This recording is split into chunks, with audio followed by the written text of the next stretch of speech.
एक बार की बात है, महात्मा बुद्ध एक गांव से होकर गुजर रहे थे। उस गांव में एक तालाब था।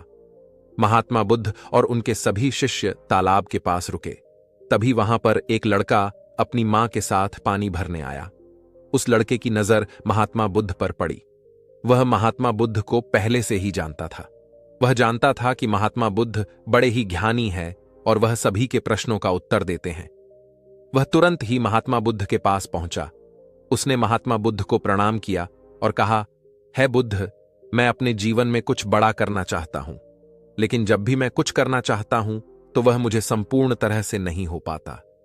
मुझे तो कुछ समझ ही नहीं आता कि आखिर मैं क्या गलती कर रहा हूं। इसलिए आज मैं आपसे यही प्रश्न पूछने आया हूं कि लक्ष्य को पाने के लिए ऐसी कौन सी कठिनाइयां हैं जो हमें पार करनी होगी।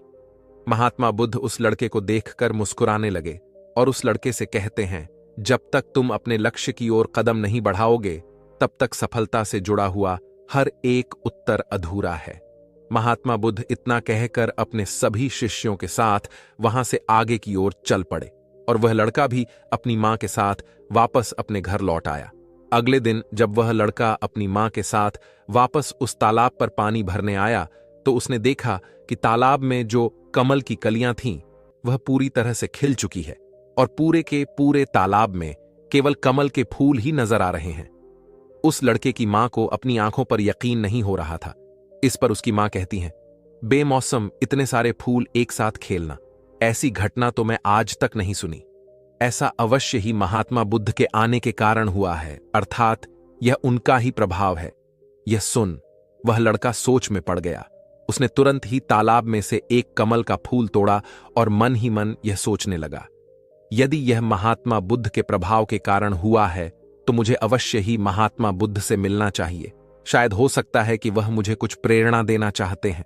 ऐसा सोचते सोचते उस लड़के ने यह भी मन बना लिया कि वह महात्मा बुद्ध से अवश्य मिलेगा और साथ ही उसके मन में महात्मा बुद्ध की वह आवाज गूंज रही थी कि जब तक तुम लक्ष्य की ओर कदम ही नहीं बढ़ाओगे तब तक सफलता से जुड़ा हर प्रश्न अधूरा है। तभी उस लड़के ने वह कमल का फूल एक छोटे से मटके में रख लिया और उसने मन ही मन यह मन बना लिया कि वह महात्मा बुद्ध से मिलकर रहेगा और उसके मन में जो भी प्रश्न है वह उनसे उनके उत्तर जानकर ही रहेगा। उस लड़के ने तुरंत ही अपनी मां से कहा, मां, मैं महात्मा बुद्ध से मिलने जा रहा हूं। वह अब तक बहुत आगे नहीं निकले होंगे। यदि मैं जल्दी जल्दी चलूंगा तो एक दिन में उन तक पहुंच जाऊंगा और फिर एक दो दिन में मिलकर मैं वापस घर लौट आऊंगा। उसकी मां ने उसे समझाने की कोशिश की, लेकिन वह लड़का नहीं माना। वह तुरंत ही सफर की ओर निकल पड़ा। वह मार्ग पर तेजी से आगे बढ़ रहा था। जल्दी जल्दी चलते हुए उसने बहुत कम समय में अपना गांव पर कर लिया, लेकिन अब वह इसी कारण थकने भी लगा था और उसकी रफ्तार भी धीमी पड़ रही थी। उसे लड़के का जोश भी अब खत्म होता जा रहा था। धीरे धीरे चलते चलते वह जंगल के रास्ते पर पहुंचा और जंगल को देखकर उसके मन में एक डर उत्पन्न हुआ। उसने सोचा कि मैंने आज तक कभी जंगल पार नहीं किया है और इस जंगल में तो कई जंगली जानवर भी हैं। यदि मैं रास्ता भटक गया तो मैं महात्मा बुद्ध तक कभी नहीं पहुंच पाऊंगा और यदि मैं किसी गलत रास्ते पर चला गया तो मुझे कम से कम 2 दिन और लगेंगे महात्मा बुद्ध तक पहुंचने के लिए, और यदि वह मुझसे बहुत आगे निकल गए होंगे तो मुझे बाकी रास्ते भी पता नहीं चल पाएंगे और फिर मैं उनसे कभी नहीं मिल पाऊंगा। वह लड़का इसी सोच में पड़ा हुआ था। तभी उसने देखा कि इसी रास्ते से एक घुड़सवार आ रहा था। लड़के ने उस घुड़सवार से कहा, भाई, मुझे जंगल पार करवा दीजिए। मुझे महात्मा बुद्ध से मिलना है। मुझे यह कमल उन्हें देना है। क्या आप मुझे जंगल पार करवा सकते हैं? इस पर वह घुड़सवार कहता है, बेटा देखो, मैं तुम्हें ले तो नहीं जा पाऊंगा, लेकिन मैं तुम्हारी मदद जरूर कर सकता हूं। यदि तुम चाहो तो यह कमल वाला मटका मुझे दे दो, मैं इसे महात्मा बुद्ध तक पहुंचा दूंगा। उस घुड़सवार की यह बात सुनकर वह लड़का एक बार फिर से सोच विचार में पड़ गया और सोचने लगा, यदि मैं पैदल जाऊंगा तो मुझे बहुत समय लग जाएगा और पता नहीं मैं महात्मा बुद्ध तक पहुंच भी पाऊंगा या नहीं। अगर मैं यह कमल वाला मटका घुड़सवार को दे देता हूं तो यह घुड़सवार घोड़े से बहुत जल्दी महात्मा बुद्ध तक पहुंच जाएगा और उन्हें यह कमल जरूर दे देगा। इससे मेरा काम भी आसान हो जाएगा और मेरा काम बहुत जल्दी महात्मा बुद्ध तक पहुंच जाएगा और उन्हें यह कमल जरूर दे देगा। इससे मेरा काम भी आसान हो जाएगा और मेरा काम बहुत जल्द पूरा भी हो जाएगा। काफी कुछ सोच विचार करने के बाद उसने तय किया कि वह यह कमल का फूल उस घुड़सवार को दे देगा। यह सोचकर उस मटके को उस घुड़सवार को थमाने ही वाला था कि तभी उसे याद आया, इस कमल के पीछे उसका क्या उद्देश्य है, उसे किस मकसद से इस कमल को महात्मा बुद्ध के पास ले जा रहा है। तभी उस लड़के के मन में एक और विचार उत्पन्न हुआ, यदि मैं इस कमल को लेकर महात्मा बुद्ध तक नहीं पहुंचा तो फिर मेरा जो प्रश्न है मैं उनके उत्तर कैसे जान पाऊंगा। और हो सकता है कि मुझे मेरे जीवन में बस यह एक ही मौका मिला है जिससे मैं महात्मा बुद्ध से मिल सकता हूं और अपने सभी प्रश्नों के उत्तर पा सकता हूं। हो सकता है कि दोबारा मुझे यह अवसर न मिले, इसलिए मैं यह मटका नहीं दूंगा, मैं इसे स्वयं ही महात्मा बुद्ध तक पहुंचाऊंगा। काफी कुछ सोच विचार करने के बाद उसने घुड़सवार से कहा, देखिए, यह मटका तो मैं खुद ही उन तक ले जाना चाहता हूं, क्योंकि मेरा उनसे मिलना बहुत जरूरी है।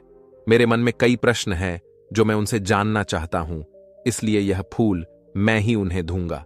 इसलिए कृपया करके मुझे जंगल से बाहर निकलने का रास्ता बता दीजिए, मैं स्वयं ही चला जाऊंगा।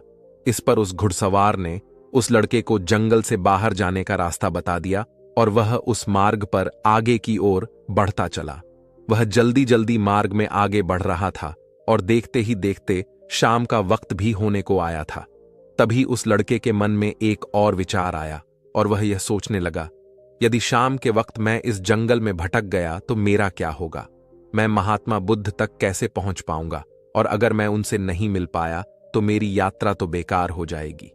इससे तो अच्छा होता कि मैं उसे घुड़सवार को ही यह मटका दे जाता, वह उसे महात्मा बुद्ध तक अवश्य पहुंचा देता। मुझे तो घर लौट जाना चाहिए था, यही मेरे लिए बेहतर होता। इस प्रकार के उस लड़के के मन में तरह तरह के विचार उत्पन्न हो रहे थे। ऐसा होगा तो क्या होगा, वैसा होगा तो क्या होगा, यदि मैं भटक गया तो क्या होगा। तभी उस लड़के ने उस कमल की ओर देखा। उसे कमल से ही उसे महात्मा बुद्ध की याद आई। महात्मा बुद्ध के चेहरे पर वह असीम शांति थी। उसे महात्मा बुद्ध की वह मुस्कान याद आई। तभी उसके मन में एक और विचार उत्पन्न हुआ, जिनके आने से हमारे तालाब में अनेकों फूल खिल गए, जिसके साथ होने से हमारे मन को प्रेरणा मिलती है, जिनके चेहरे पर वह असीम शांति है जिसे मिलकर मेरा मन शांत हो जाता है। यदि मैं उनसे मिल पाऊं तो मुझे कितना कुछ सीखने को मिलेगा। ऐसा सोचते ही उसके मन में एक बार फिर से महात्मा बुद्ध से मिलने की प्रेरणा जाग उठी और वह निश्चिंत होकर अपने मार्ग में आगे की ओर बढ़ता चला जा रहा था। काफी दूर आगे चलने के बाद जंगल खत्म होने लगा। तब उसने महसूस किया कि जब वह अपने इस यात्रा का उद्देश्य याद करता है, जब यह याद करता है कि वह महात्मा बुद्ध से क्यों मिलना चाहता है, तब उसकी राह की मुश्किलें कम होने लगती हैं। और यही वास्तविकता है, यही हम सभी के साथ होता है, फिर चाहे वह कोई छात्र हो या व्यापारी। जब जब इंसान खुद पर शक करता है, खुद पर संदेह करता है, तब वह रुकावटें बड़ा रूप ले लेती है। और जब हम अपने लक्ष्य को याद रखते हैं, अर्थात अपना उद्देश्य याद रखते हैं, तब वह रुकावटें हमारे सामने छोटी पड़ जाती है और हम उसे आसानी से पार करके अपने लक्ष्य की ओर चलते हैं। इस पर उस लड़के ने महसूस किया कि उसे अपना लक्ष्य याद रखना है, उसे अपना उद्देश्य याद रखना है और छोटे छोटे कदमों से आगे की ओर बढ़ते जाना है। इसके बाद उस लड़के ने सारी चिंताएं छोड़ दी। वह केवल सफर पर आगे की ओर बढ़ता जा रहा था, लेकिन इस बीच वह चलते चलते काफी थक चुका था। और जैसे ही उसने जंगल पार किया, तभी जंगल के ऊपर उसे एक छोटी सी कुटिया नजर आई। वहां पर एक सुंदर स्त्री रहती थी। लड़का काफी थक चुका था और उसे बहुत जोरों की प्यास लगी थी। वह लड़का उस कुटिया में गया। वहां पर उस स्त्री से उसने पानी मांगा। इस बार उस स्त्री ने उस लड़के को पानी पिलाया। तभी वह स्त्री उस लड़के से कहती है, आखिर तुम महात्मा बुद्ध से क्यों मिलना चाहते हो? इस पर वह लड़का कहता है, मेरे मन में कुछ प्रश्न है और मैं उन प्रश्नों को उत्तर जानना चाहता हूं, और मेरे पास केवल यह एक ही अवसर है, इसलिए मुझे उनसे मिलना ही है। वह लड़का उसी तरह से बातें कर ही रहा था। उधर दूसरी तरफ उस स्त्री के मन में उस लड़के के प्रति प्रेम जाग रहा था। वह उस लड़के को पसंद करने लगी थी। वह लड़की उस लड़के को रोकना चाहती थी। वह उससे कहती है, आज की रात तुम यहीं रुक जाओ, वैसे भी शाम होने को है और बहुत जल्द रात भी हो जाएगी। ऐसे में तुम कहाँ जाओगे? इससे अच्छा है कि आज तुम यहीं पर रुक जाओ। आज हमारे बगल में ही शादी है, वहां पर नाच गाना होगा, खाना पीना होगा, बहुत मजा आएगा। इसलिए आज रात तुम यहीं पर रुक जाओ। उस स्त्री के मुख से यह सब सुनकर वह लड़का यह समझ चुका था कि यह स्त्री मुझे बहुत पसंद करती है और वह बहुत भी सुंदर भी है। उसकी सुंदरता को निहारत हुए वह लड़का मन ही मन सोच रहा था कि यदि मैं इससे दोस्ती कर लूं तो मेरा जीवन तो संवर जाएगा, मुझे जीवन का मजा आ जाएगा। और वैसे भी आज रात तक तो मैं महात्मा बुद्ध से मिल भी नहीं पाऊंगा, तो क्यों ना मैं यहीं पर रुक जाऊं। तभी उस लड़के ने जवाब देते हुए कहा, मैं कुछ देर में सोचकर बताता हूं। लड़का इस विषय पर सोच ही रहा था कि तभी उसके मन में एक बार फिर से महात्मा बुद्ध की वह बात याद आ गई और उसे यह एहसास हुआ कि मैं इतनी दूर से यहां पर क्यों आया हूं। उसने मन ही मन खुद से प्रश्न किया, क्या मैं यहां पर इतनी दूर इस लड़की से मिलने के लिए ही आया था? नहीं नहीं, ये मेरी मित्र नहीं बन सकती। क्या भरोसा आज को इसका मन मुझ पर आया है और कल को किसी और पर आ गया तो मैं क्या करूंगा। उस लड़के ने तुरंत ही उस कमल की ओर देखा। तभी उसे उसका उद्देश्य याद आ गया और उसने तुरंत ही यह निर्णय लिया कि वह आगे की ओर बढ़ेगा। उसने उस लड़की को साफ साफ मना कर दिया और अपने मार्ग की ओर आगे बढ़ चला। जब वह आगे की ओर जा रहा था तभी उसे अपने इस निर्णय पर अफसोस हो रहा था। उसे ऐसा लग रहा था यदि उसे महात्मा बुद्ध ना मिले तो उसके हाथ से यह स्त्री भी चली जाएगी। इस बात का उसे बहुत मलाल था, लेकिन वह धीरे धीरे मार्ग में आगे बढ़ता गया। कुछ दूर आगे जाने के बाद जब उसका मन शांत हुआ तब उसे इस बात का एहसास हुआ यदि वह उसे स्त्री के पास रुक जाता तो वहां अपने इस उद्देश्य को कभी पूरा नहीं कर पाता और उसकी यह यात्रा बेकार हो जाती, उसकी इतनी मेहनत व्यर्थ हो जाती। और तब उसे एक और चीज का एहसास हुआ कि जो भी व्यक्ति या फिर वस्तु हमें अपने उद्देश्य से भटकाने का प्रयास करें, हमें उससे तुरंत ही दूर हो जाना चाहिए। हमें अपना उद्देश्य याद रखना चाहिए कि हमने यह सफर क्यों शुरू किया था और हम अपनी मंजिल पर क्यों पहुंचाना चाहते हैं। वह लड़का यह सब सोच विचार कर आगे की ओर बढ़ता जा रहा था। रात्रि का वक्त होने वाला था और वह लड़का तेजी से अपने मार्ग में आगे की ओर बढ़ता जा रहा था। तभी उसे मार्ग में एक बुजुर्ग व्यक्ति मिले। उसने उस बुजुर्ग व्यक्ति से पूछा, बाबा बाबा, मैं महात्मा बुद्ध से मिलना चाहता हूं और पिछले गांव में मुझे किसी ने बताया कि वह इसी मार्ग से आगे की ओर बढ़े थे। क्या आप मुझे बता सकते हैं कि वह किस तरफ गए हैं? इस पर वह बुजुर्ग व्यक्ति उस लड़के से कहते हैं, बेटा तुमसे कोई गलती हो गई है, तुम्हें कोई गलत फहमी हुई है। यहां से कोई भी ऋषि मुनि नहीं गए हैं। हो सकता है कि रास्ते में कोई और मोड़ हो जिस पर तुम्हारा ध्यान ना गया हो। वह ऋषि मुनि उसी रास्ते से गए होंगे। यह सुन वह लड़का घबरा गया। अभी कुछ ही घंटा पहले तो मैंने उस बस्ती को पार किया था। यदि मैं वापस गया तो मैं बहुत पीछे हो जाऊंगा और अब तो अंधेरा भी होने को है। मेरे पास ना तो कोई रहने का साधन है और ना ही खाने पीने का। मेरी तो पूरी यात्रा बेकार होगी। मुझे तो यह लग रहा था कि मैं महात्मा बुद्ध से अवश्य मिलेगा, लेकिन अब लगता है कि यह मुमकिन नहीं है। मैं उनसे नहीं मिल पाऊंगा। इस प्रकार के कई विचार और उस लड़के के मन में उमड़ने लगे। वह लड़का खुद पर संदेह करने लगा। जैसे ही उसके मन में इस प्रकार के विचार उत्पन्न हुए तो मानो उसके पैरों में किसी ने बेड़ियां डाल दी हो। वह बार बार केवल एक ही बात सोच रहा था कि आखिर वह मुझे क्यों नहीं दिखाई दिया। मैं बार बार एक ही गलती क्यों करता हूं? मुझसे इतनी बड़ी गलती कैसे हो गई? यह सोचकर वह लड़का सर पकड़कर वहीं पर बैठ गया। कुछ देर तक तो उसे कुछ भी समझ नहीं आ रहा था। तभी उसे उसकी मां की बात याद आई। उसकी मां ने उस लड़के से कहा था, बेटा, हर गलती में सीख छुपी होती है जो हमारे जीवन को और भी बेहतर बनाती है। यह बात उसे याद आते ही उसका मन शांत होने लगा और देखते ही देखते उसकी मन पूरी तरह से शांत हो चुका था और वह लड़का बार बार अपने मन में अब एक ही बात दोहरा रहा था कि हर गलती में सीख छुपी हुई होती है और हमें वह और बेहतर बनाने आती है। उसने अपनी गलती को स्वीकार किया और वह कहने लगा, हां, मुझसे गलती हुई है। मैं जल्दबाजी में बिना सोचे समझे बस मार्ग में आगे की ओर बढ़ता जा रहा था। जैसे जैसे लोगों ने कहा मैं उसी तरह से आगे की ओर बढ़ता चला गया। उसके गलती स्वीकारते ही उसका मन पूरी तरह से शांत हो गया। उसकी निराशा अब आशा में बदल चुकी थी वह एक पेड़ के नीचे बैठा हुआ था। तभी उसने देखा कि कुछ जानवर नदी से पानी पी रहे थे। यह सब देखकर उस लड़के को याद आया कि जब वह पहली बार महात्मा बुद्ध से मिला था तब पानी के पास ही मिला था, और महात्मा बुद्ध के साथ उनके कई शिष्य भी हैं, तो उन्हें पानी की तो आवश्यकता जरूर पड़ेगी। इस पर उस लड़के को तुरंत यह समझ में आ गया कि महात्मा बुद्ध भी उसी रास्ते से भ्रमण कर रहे होंगे जिस रास्ते पर पानी होगा। तभी उसने सोच विचार कर यह तय किया कि वापस जाने से अच्छा है क्यों ना मैं इस नदी के किनारे आगे की ओर बढ़ता रहूं। ऐसा सोचते ही उसने तुरंत ही रास्ता बदल दिया और वह नदी के रास्ते आगे बढ़ने लगा। जैसे जैसे वह आगे बढ़ता जा रहा था, उसका मन और भी हल्का होता जा रहा था, उसका मन और भी शांत होता जा रहा था। तब उसने अनुभव किया कि जब मन बहुत शांत होता है तो हमारा मन बहुत हल्का हो जाता है और जल्दबाजी नहीं करता, और ना ही किसी में या खुद में कोई कमी निकलता है। हमारी बुद्धि पहले से बेहतर काम करने लग जाती है। तब उस लड़के ने इस बात का अनुभव किया कि खुद से शिकायत करना एक बहुत बड़ी कमी है जो हमें दुख की ओर ले जाती है। ऐसे ही चलते चलते लड़के के मन में विचार आया, यदि मैं अपने गांव में ही रुक जाता तो यह सारे अनुभव मैं कभी प्राप्त नहीं कर पाता। ऐसा सोचते सोचते वह मार्ग में आगे की ओर बढ़ रहा था।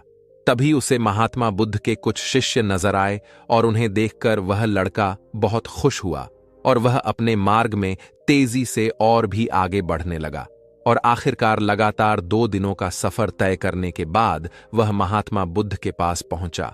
वह तुरंत ही महात्मा बुद्ध के पास पहुंचा। उसने महात्मा बुद्ध को प्रणाम किया और उन्हें वह कमल का फूल भेंट कर दिया। इससे पहले वह लड़का कुछ कहता, तभी महात्मा बुद्ध ने कहा, बहुत सुंदर, यह कमल पूरी तरह से खिल चुका है। 2 दिन पहले ही तुमने मुझसे पूछा था कि लक्ष्य को पूरा करने के लिए इंसान को कौन सी कठिनाइयों पार करना पड़ता है, लेकिन 2 दिनों बाद तुमने बहुत सारे अनुभव प्राप्त कर लिए। तुम्हारा यह धैर्य, यह मुस्कान देखकर लगता है कि तुमने इस यात्रा में बहुत कुछ सीख लिया है। इस पर उस लड़के ने यात्रा में घटित हुई हर एक बात महात्मा बुद्ध को बता दी। तभी महात्मा बुद्ध ने उस लड़के से कहा, तुम्हारे मन में जो भी प्रश्न है मैं उनके जवाब तो तुम्हें जरूर दूंगा। आगे महात्मा बुद्ध कहते हैं, बिना कोशिश के हर चीज अधूरी है। जब इंसान किसी लक्ष्य के लिए उस रास्ते पर चलता है तो सबसे पहले वहां अपने अनुभव से ही सीखता है, और जब धीरे धीरे उसका विवेक जागृत होने लगता है, उसकी बुद्धि काम करने लगती है, तब दूसरे के अनुभव और दूसरों की गलतियों से भी सीखने लगता है। जीवन में यदि सफल होना है, किसी लक्ष्य को प्राप्त करना है, तो सफलता का रहस्य सीखने से पहले हमें उस रास्ते पर चलना पड़ता है। महात्मा बुद्ध आगे कहते हैं, किसी भी लक्ष्य को प्राप्त करने के लिए उस रास्ते में हमें 3 बाधाएं आती हैं, और इनका निवारण करने के बाद ही हम अपने लक्ष्य तक पहुंच पाते हैं। और तुमने भी यह 3 बातें सीख ली। पहले अपने उद्देश्य को पहचानो और उसके प्रति समर्पण करो। जैसे कि तुम यह कमल का फूल मुंह तक पहुंचाना चाह रहे थे, और तुम्हारा उद्देश्य भी यही था।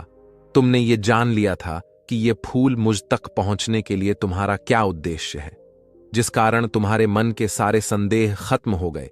इसके बाद जब भी तुम फूल को देखते थे तो तुम्हें अपना उद्देश्य याद आ जाता। आगे महात्मा बुद्ध ने कहा, तुमने स्वयं के अनुभव से ही यह जान लिया कि अपनी मंजिल तक किस प्रकार हमें पहुंचना है, और सब कुछ तुम्हारे भीतर से ही प्रकट हो रहा है। वह लड़का महात्मा बुद्ध की सारी बातें ध्यानपूर्वक सुनता रहा।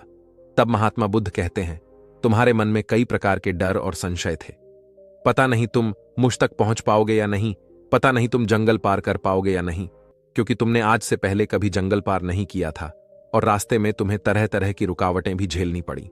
और जब हमारे रास्ते में तरह तरह की रुकावटें उत्पन्न होती है, तब हमारा मन बाधित होता है, हमारा मन भटकने लगता है और हम अपने लक्ष्य से भटक जाते हैं। लेकिन जब हम अपना सारा ध्यान रुकावटों से हटाकर अपने उद्देश्य पर लगाते हैं, तो सारी रुकावटें खुद ब खुद छोटा पड़ने लगती हैं और हम उन्हें आसानी से पार कर जाते हैं। शुरुआत में हर किसी की यही समस्या है कि वह यह नहीं जानता कि आखिर वह सफल क्यों होना चाहता है, क्यों वह कुछ करना चाहता है। इसी कारण उनके सामने परेशानियां भी बहुत ज्यादा होती हैं और वह उन परेशानियों के सामने घुटने टेक देते हैं। लेकिन जैसे जैसे आप आगे बढ़ते हैं, अपने लक्ष्य के प्रति समर्पित हो जाते हैं, तो वैसे वैसे चलते जाना आसान हो जाता है और हम अपने लक्ष्य तक पहुंच ही जाते हैं। आगे महात्मा बुद्ध उस लड़के को तीसरी बात बताते हुए कहते हैं, असली शक्ति इच्छाओं को पूरा करने में नहीं बल्कि उनको मिटाने में है। हम जानते हुए भी सही काम नहीं करते। अगर हम अपनी उद्देश्य की ओर आगे बढ़ते हुए आकर्षणों के पीछे रुक जाते तो हमारी यात्रा कभी पूरी नहीं हो सकती। इसलिए जैसे कि इस यात्रा के दौरान तुमने फूल हमेशा अपने साथ रखा, अपने पास रखा, वैसे ही उद्देश्य से भी हमेशा सामने रखना चाहिए। हमारा लक्ष्य हमेशा हमारी आंखों के सामने होना चाहिए। इससे हमें निर्णय लेने में आसानी होती है। अन्यथा हमारे मन का संदेह, हमारी मन की शंका हमें कभी भी सही निर्णय नहीं लेने देता और वह हमें मन की उलझनों में फंसा कर रख देती है। इसलिए संदेह के प्रति सचेत रहे। आगे गौतम बुद्ध उस लड़के को समझा बुझाकर उसे विदा कर दिया। इस कहानी से क्या सीखने को मिला, कमेंट सेक्शन में जरूर बताएं और हां, इस चैनल को सब्सक्राइब जरूर कर लें। प्राचीन समय की बात है। जापान में एक बहुत ही प्रसिद्ध बौद्ध भिक्षु रहा करते थे। उनका नाम रिसाई था। रिसाई अकेले रहते थे। दुनिया के शोर शराबा से दूर जंगल में वो रहते थे और वह बड़े ही ध्यानी और प्रभु भक्ति व्यक्ति थे। इसलिए वह पूरे जापान में बहुत अधिक प्रसिद्ध थे। एक दिन एक राजकुमार देसाई के पास आया और बोला, हे प्रिय भिक्षु, मैं हमेशा थका हुआ और निराशा और परेशान महसूस करता हूं। मेरा मन बहुत परेशान रहता है। हालांकि मेरे पास सब कुछ है, दौलत, शोहरत, सुख सुविधा जो हर व्यक्ति चाहता है या पाने की इच्छा करता है, लेकिन फिर भी मेरे अंदर इतनी अशांति और चिंता क्यों है? रिसाई ने उसकी बात बहुत ही ध्यानपूर्वक सुनी और कुछ सोचने के बाद कहा, तुम इस प्रश्न का उत्तर जानते हो। तुमने कभी इस प्रश्न को हल करने की कोशिश नहीं की है। रिसाई ने आगे कहा, मैं एक रिसर्च करना चाहता हूं। क्या तुम मेरा साथ उसमें दोगे? इस रिसर्च के बाद तुम्हारे जीवन में किसी भी तरह की अशांति और चिंता नहीं रहेगी। यह बातें सुनकर राजकुमार बहुत हैरान था। उसने रिसाई से कहा, बताइए मुझे क्या करना होगा? अपने मन की शांति के लिए मैं कुछ भी करने को तैयार हूं। राजकुमार की इन्हीं बातों को सुनकर भिक्षु ने कहा, तो फिर आप अगले 15 दिनों के लिए मेरे आश्रम में रहोगे और एक सामान्य व्यक्ति की तरह अपना जीवन व्यक्तित्व करोगे और इन 15 दिनों में तुम अकेले और चुपचाप रहोगे, जितना हो सको कम बोलोगे। राजकुमार उस भिक्षु की बातें सुनकर सहमत हो गया। पहले दिन राजकुमार को लगा कि उसका मन सामान्य से अधिक परेशान और विचलित है। उसके मन में तरह तरह के विचार आ रहे थे और वह आम लोगों की तरह जीवन जीने में असहज महसूस कर रहा था। उसे अंदर से बोलने की इच्छा हो रही थी, लेकिन वह चुपचाप रहा। उसके मुंह से एक भी शब्द नहीं निकला, बस मन मारकर चुपचाप बैठा रहता। लेकिन रात होते होते उसके अंदर ही अंदर शांति का अनुभव होने लगा। उसके लिए यह अनुभव अजीब था। वह खुद से पूछ रहा था कि वह अंदर ही अंदर इतना खुश क्यों है और उसकी आंतरिक बेचैनी और उसकी चिंता कम क्यों होने लगी है।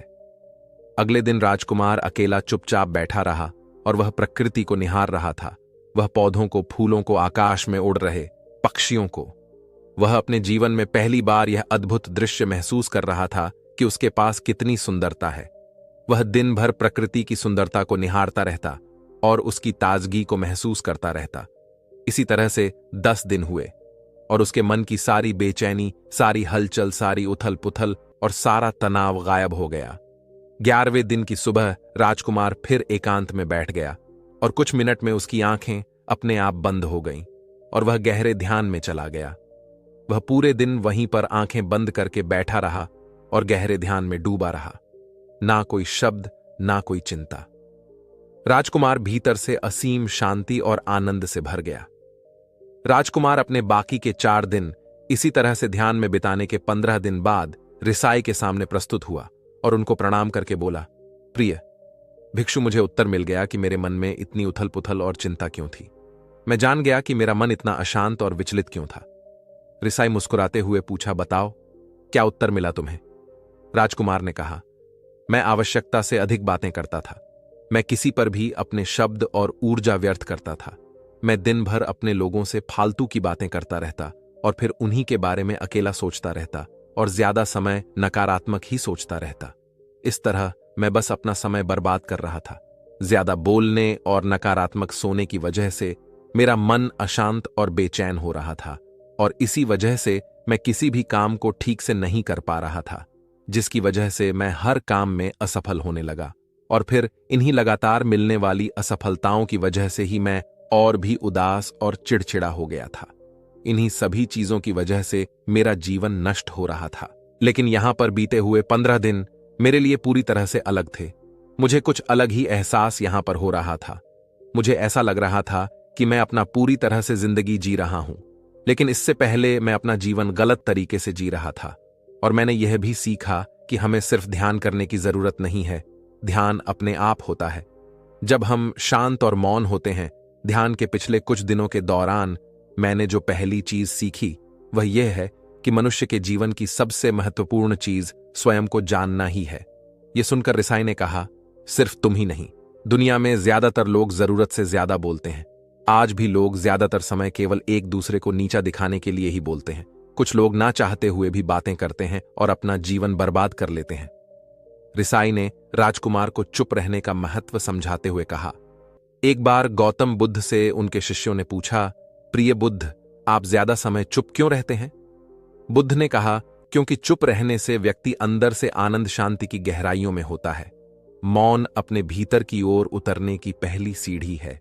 मौन के बिना स्वयं को जानना असंभव है। स्वयं को जानने और समझने का पहला नियम है कि मौन हो जाओ, उतना ही बोलो जितना अत्यंत आवश्यक हो। बेफिजूल की बातें करना छोड़ दो। तुम अचानक पाओगे कि 90% से भी ज्यादा लोग व्यर्थ ही ज्यादा बोलकर अपना समय बर्बाद कर रहे हैं। ना बोलने का कोई भी नुकसान नहीं है, लेकिन यदि आप ज्यादा बोलते हैं तो आप अत्यधिक गलती कर देते हैं। अगर व्यक्ति कम बोलना शुरू कर दे तो दुनिया की 90% मुसीबतें कम हो जाएंगी, झगड़े फसाद कम हो जाएंगे, उपद्रव काम हो जाएंगे। अगर लोग चुप रहना सीख लिए तो संसार की बहुत सारी समस्याएं हैं। बहुत सारा उपद्रव सिर्फ बोलने से पैदा होता है। सारी बात मौन सीखने की है।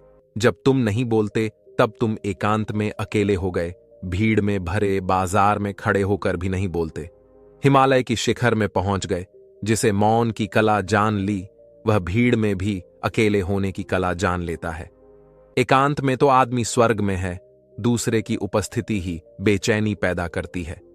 पहले तुम्हें चुप रहने की शक्ति को धारण करना होगा।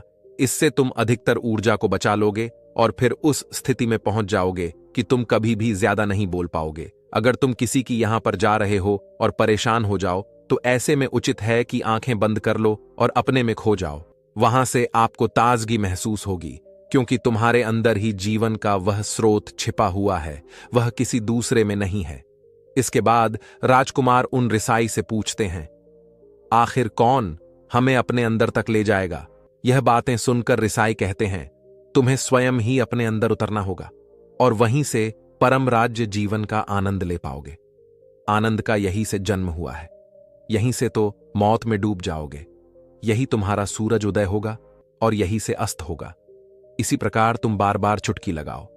जब भी तुम चुटकी लगाकर वहां से लौटोगे तो पाओगे कि फिर तुम्हारे जीवन में एक ताजगी भरी नई संपदा मिली है और इस नई शक्ति के जन्म होने से तुम्हारी थकान चली जाएगी, उदासी चली जाएगी और चिंता चली जाएगी। जैसे कोई स्नान करके लौटता है तो शरीर शीतल हो जाता है, शांत हो जाता है। ऐसे ही जब भीतर से साफ होकर वापस आता है, मौन में स्नान करके लौटता है, तो समस्त अस्तित्व व्यक्तित्व शांत और मौन हो जाता है, आनंदित हो जाता है। जब तुम आंतरिक मौन की उस पराकाष्ठा पर पहुंच जाओगे, तब तुम पाओगे कि बोलने से भी तुम्हारा मौन खंडित नहीं होता, वह बना ही रहता है। उसकी एक अंतर्धारा लगातार तुम्हारे भीतर बहती रहती है। तुम बोलते हो, तुम शब्दों का उपयोग भी करते हो, लेकिन वह तुम्हारे मन को खंडित नहीं कर पाती। एक बार गहरी मौन में स्थिर हो जाओ, फिर तुम्हारी वाणी में भी मीठास आ जाएगी। तुम्हारा बोलना संगीतपूर्ण होगा, तुम्हारा बोलना सत्य होगा।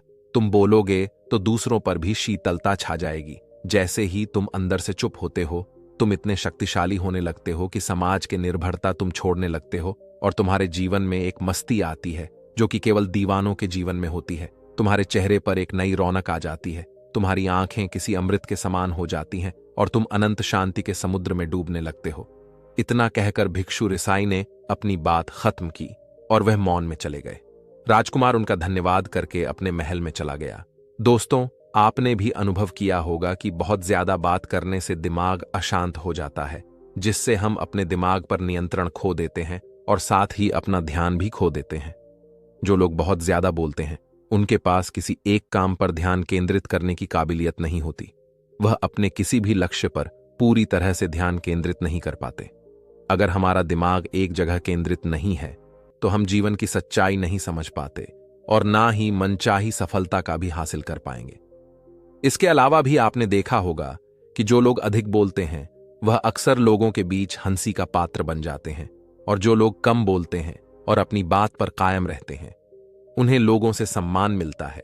लोग उनकी बातों को सुनते हैं और उन पर भरोसा भी करते हैं। जो लोग जरूर से अधिक बोलते हैं और अपने विचारों के बारे में पक्के नहीं होते, उनका दिमाग स्थिर और विचलित रहता है, शोर से भरा रहता है, और एक अशांत दिमाग वाला व्यक्ति जीवन में किसी भी चीज में सफल नहीं हो पाता, क्योंकि वह किसी भी काम में फोकस नहीं कर पाता। यदि किसी व्यक्ति को यह पता है कि उसे कब, कहां और क्या बोलना है, तो वहां व्यक्ति सच में बहुत बुद्धिमान है, और ऐसा व्यक्ति जहां भी जाता है, उसका व्यक्तित्व आकर्षक का केंद्र बन जाता है, और वह जो कुछ भी करता है उसमें बहुत शक्ति होती है। यह कहानी आपको कैसी लगी, आप कमेंट सेक्शन में जरूर बताएं, और हां, इस चैनल को बिना सब्सक्राइब करने मत जाना दोस्तों। प्राचीन समय की बात है। एक बार एक नौजवान युवक बुद्ध के पास जाता है और उनसे कहता है कि हे बुद्ध, क्या आप मेरे एक सवाल का जवाब देंगे? बुद्ध ने मुस्कुराते हुए कहा कि पूछो, क्या पूछना है? इसके बाद उस युवक ने कहा कि हे बुद्ध, मेरी उम्र अभी बहुत ज़्यादा नहीं हुई है, लेकिन मैं बहुत ज़्यादा परेशान रहता हूँ, बहुत दुखी रहता हूँ। मैं आपसे ये जानना चाहता हूँ कि मेरे जीवन में अभी से इतने दुख हैं, तो मेरी ज़िंदगी तो अभी बहुत बाकी है। क्या मेरे जीवन में दुख बढ़ते ही रहेंगे? क्या इन दुखों से छुटकारा पाने का कोई रास्ता नहीं है? ये सुनकर बुद्ध कहते हैं कि कहाँ है तुम्हारे दुख? मुझे तो दिखाई नहीं दे रहे हैं। ये सुनकर वो युवक कहता है कि हे बुद्ध, दुख तो मेरे अंदर है, मेरे भीतर है, वो आपको कैसे दिखाई देंगे? यह सुनकर बुद्ध उस युवक से पूछते हैं कि क्या तुम्हें अपने दुख दिखाई देते हैं?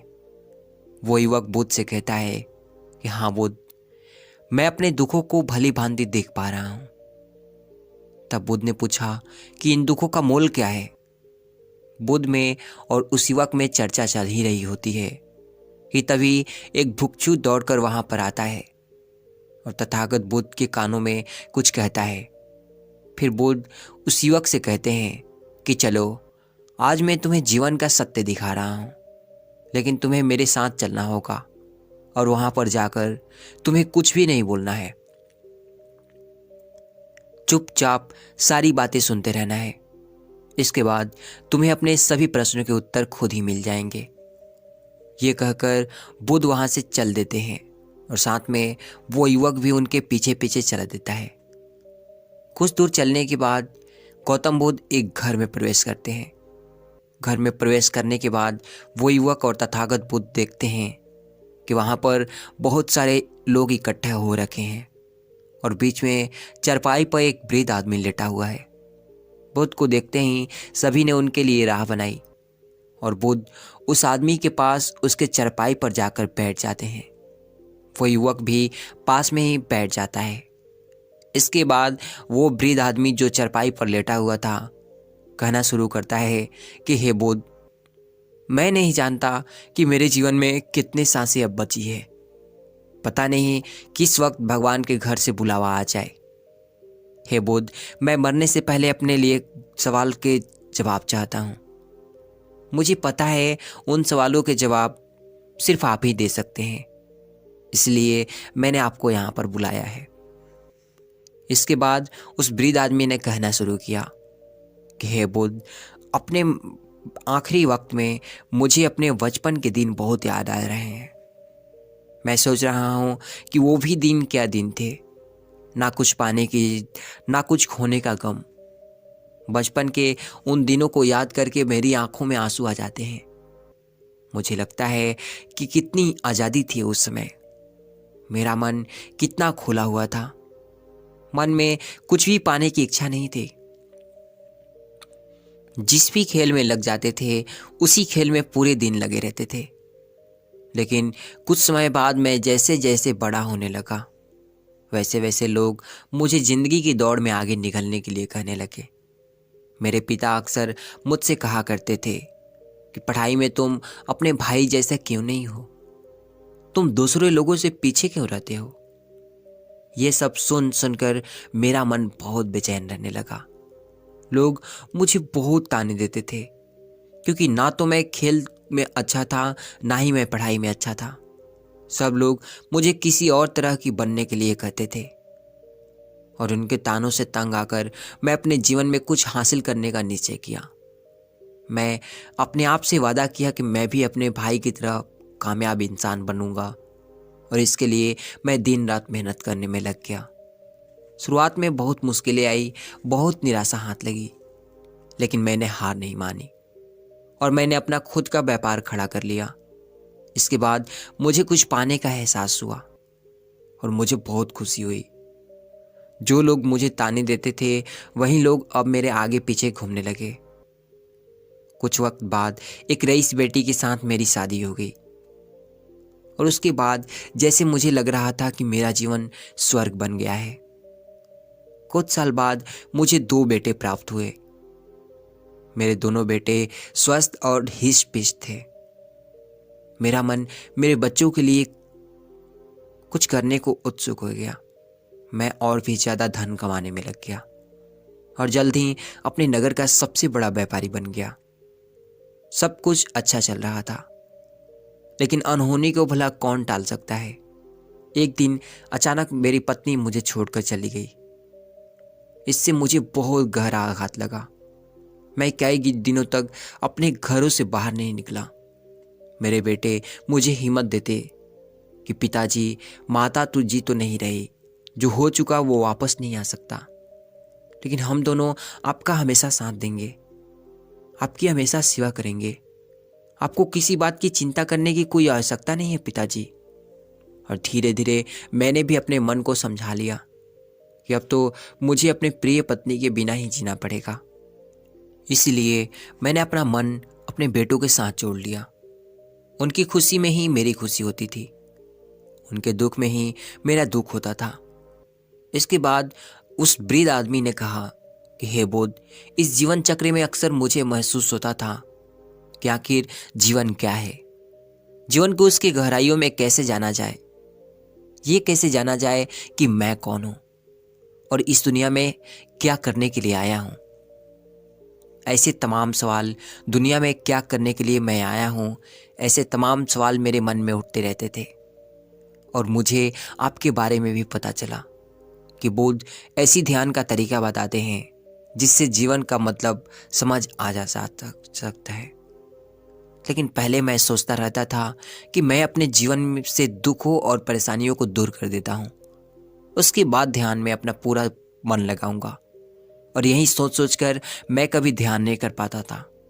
धीरे धीरे वक्त बीतता रहा और आखिर में उम्र ढलने के बाद मैं बीमार पड़ गया। वैसे मेरे जीवन में कोई कमी नहीं रही। मेरे बेटों ने मेरा अच्छा साथ दिया। मैंने जीवन में बहुत कुछ हासिल भी किया, लेकिन अब मैं अपने जीवन में पीछे मुड़कर देखता हूँ तो मुझे एहसास होता है कि मेरे बचपन के दिन ही सबसे प्यारे दिन थे। तब उस वृद्ध आदमी ने बुद्ध से पूछा, मैं चंद घड़ियों का मेहमान बचा हूँ, मैं जानता हूँ, लेकिन क्या आप मुझे कुछ ऐसा सूत्र बता सकते हैं जिससे कि मैं सुकून से मर सकूं, मेरे मन के सारे सवाल जवाब शांत हो जाए और मैं जीवन का असली मतलब समझकर मर सकूं। ये सुनकर बुद्ध ने कहा कि हर इंसान को बचपन के दिन प्रिय क्यों लगते हैं, क्योंकि उस समय उसे कोई भी चिंताएं नहीं रहती। वो आजाद होता है, उसके मन में कोई लालसा नहीं होती। वो जिस काम में भी लगता है उसी में मग्न हो जाता है। लेकिन जैसे जैसे इंसान की आयु बढ़ने लगती है वैसे वैसे उसकी इच्छाएं, उसकी कामनाएं दिन ब दिन बढ़ती चली जाती है और इसलिए अक्सर इंसान भविष्य की तैयारियों में लग जाता है और फिर अतीत के बारे में सोचता रहता है और वो वर्तमान में जीना भूल जाता है। और वहीं अगर हम किसी छोटे बच्चे को देखें तो उसके लिए कोई भविष्य या कोई अतीत नहीं होता। उसके लिए बस केवल वर्तमान होता है, और इसीलिए वो वर्तमान में पूरा आनंदित होकर रहता है। तुमने अपना पूरा जीवन कामयाबी, अपने बेटों, अपने पत्नी और अपने भविष्य की योजनाओं में ही बिता दिया, और तुम हमेशा यही सोचते रहे कि पहले मैं अपने जीवन को व्यवस्थित कर लेता हूँ, उसके बाद सत्य की खोज करूँगा, उसके बाद ध्यान करूँगा। लेकिन हम ये भूल जाते हैं कि कल कभी नहीं आता,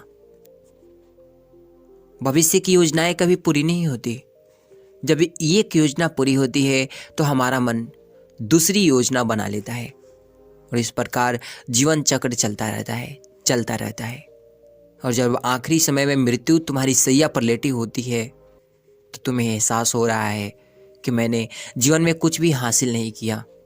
अब तुम्हें लग रहा है कि मैंने जीवन में जो कुछ भी किया उसमें से एक सुई भी तुम अपने साथ नहीं ले जा सकते।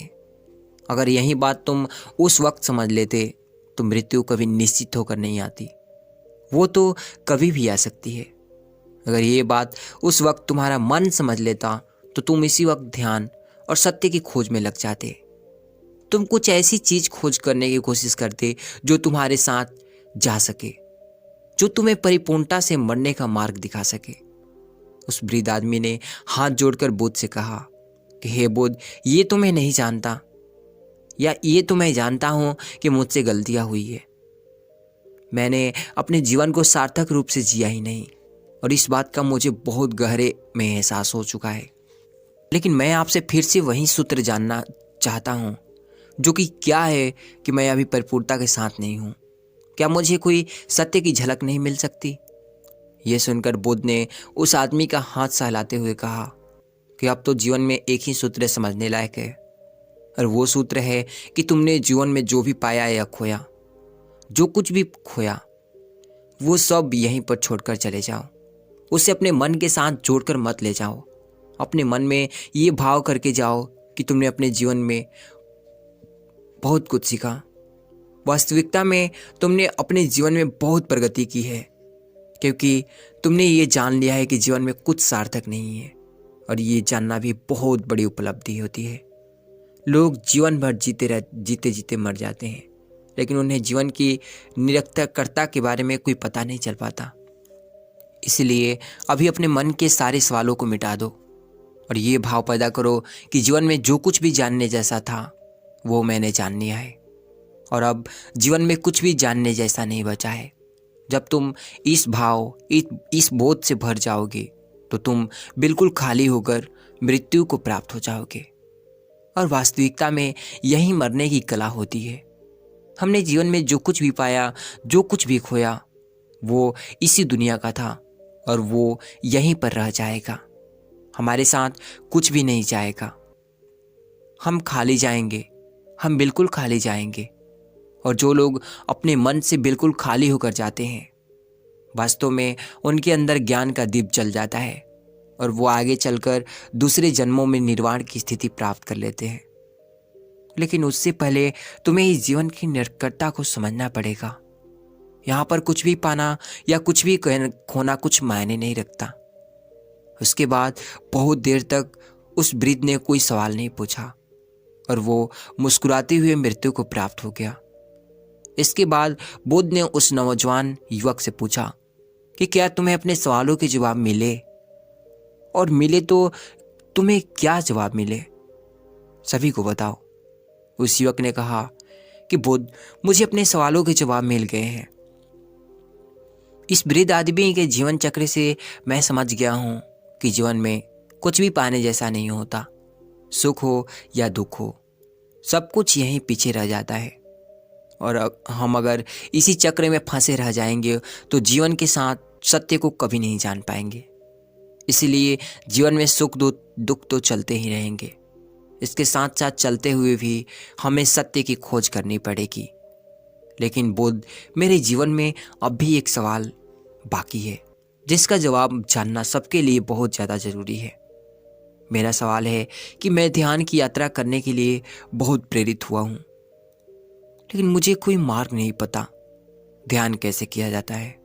बुद्ध ने कहा कि ध्यान की सभी प्रक्रियाएं तुम्हें होश में लाने के लिए ही बनी है। तुम्हें वर्तमान में लाने के लिए ही बनी है। अगर तुम किसी भी काम को पूरी उपस्थिति के साथ, पूरे एकाग्र भाव से अपने आप को पूरी तरह से इकट्ठा करके कर सकते हो तो तुम ध्यान में ही होते हो। लेकिन हमारा ध्यान इधर उधर भटकता रहता है। अपना काम करते करते वर्तमान में रहने के लिए मैं तुम्हें एक छोटी सी विधि बताता हूँ, जिसके जरिए तुम अपना काम भी कर सकते हो और ध्यान भी कर सकते हो। जब भी तुम चलते फिरते हो, उठते बैठते हो, अपनी सांसों पर ध्यान लगाना शुरू करो। सांस किस नाक से आ रही है, किस नाक से जा रही है, किस नाक से टकरा रही है, सिर्फ तुम उसके साक्षी भर हो जाओ। सिर्फ तुम उसको देखते रहो। कुछ भी काम कर रहे हो, चल रहे हो, फिर रहे हो, खाना खा रहे हो, सिर्फ अपनी सांसों पर ध्यान लगाओ।